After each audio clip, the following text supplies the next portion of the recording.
What if the end of Goodfellas isn't really about Henry Hill at all? What if, instead, it's Scorsese's final trick? An explosive mic drop that says more about us, the viewers, than the man who sold out the mob.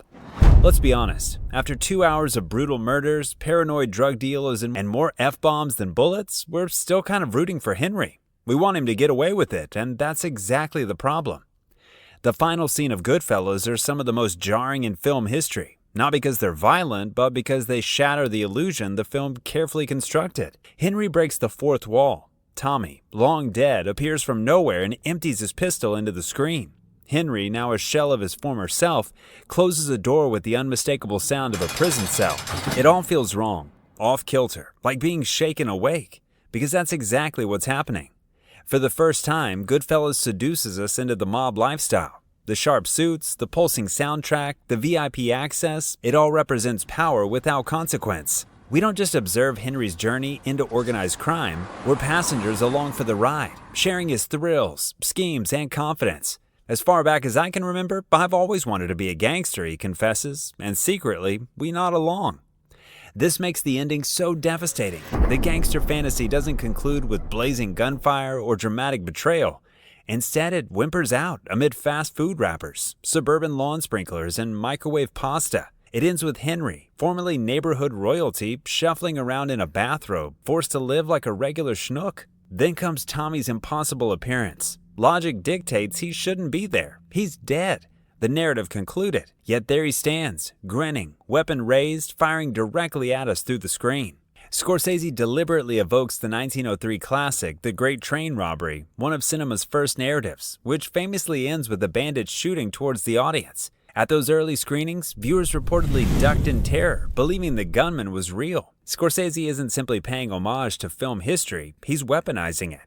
Tommy's gunshot serves as an indictment. The message rings clear. You weren't just watching from a safe distance, you participated. You chuckled when Spider took a bullet to the foot. You admired the Lufthansa heist audacity. You barely flinched at Billy Bats stuffed in the trunk. You rode shotgun the whole way. Now Tommy levels his gun at you. This forces viewers to confront their complicity. The bullet reminds us that our entertainment comes at the cost of real blood, bodies, and suffering. Scorsese deliberately saves this moment for the finale, breaking from the hyper-realistic style maintained throughout.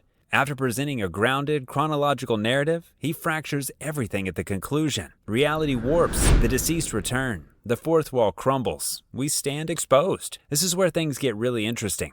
All these weird moments, the film suddenly acknowledging we're watching a movie.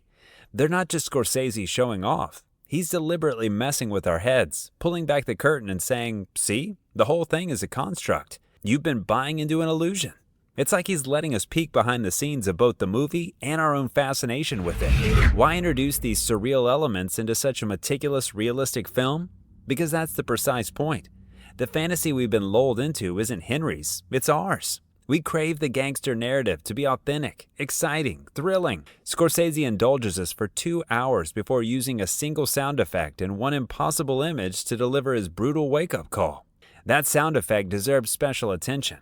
When Henry shuts his witness protection home door, we hear the distinctive clang of a prison cell locking. Henry hasn't escaped, he's merely swapped one confinement for another.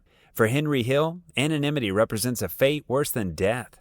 Consider his perspective. He isn't ashamed of betraying the mob, he's ashamed of becoming irrelevant. He laments losing the ability to skip lines, to receive complimentary lobster, to dine on authentic Italian cuisine rather than mass-produced imitations. His final monologue isn't remorseful, it's wistful. This explains why the film concludes not with redemption, but nostalgia. Henry feels no regret for his actions. He yearns for what he lost. The disturbing truth? So do we. Which unveils the ultimate revelation.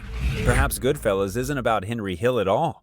Maybe it's about us, our attraction to danger, fascination with anti-heroes, and willingness to overlook brutality when packaged with charisma. That's the genuine con. What Scorsese constructed all along. He isn't simply narrating events, he's holding up a mirror. When Tommy fires that final shot, he doesn't just punctuate the film.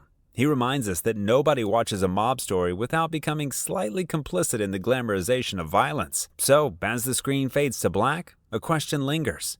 Were we witnessing Henry's downfall or confronting our own? And if we're so eager to vicariously live as gangsters for 2 hours, what does that reveal about the reality we're so desperate to escape?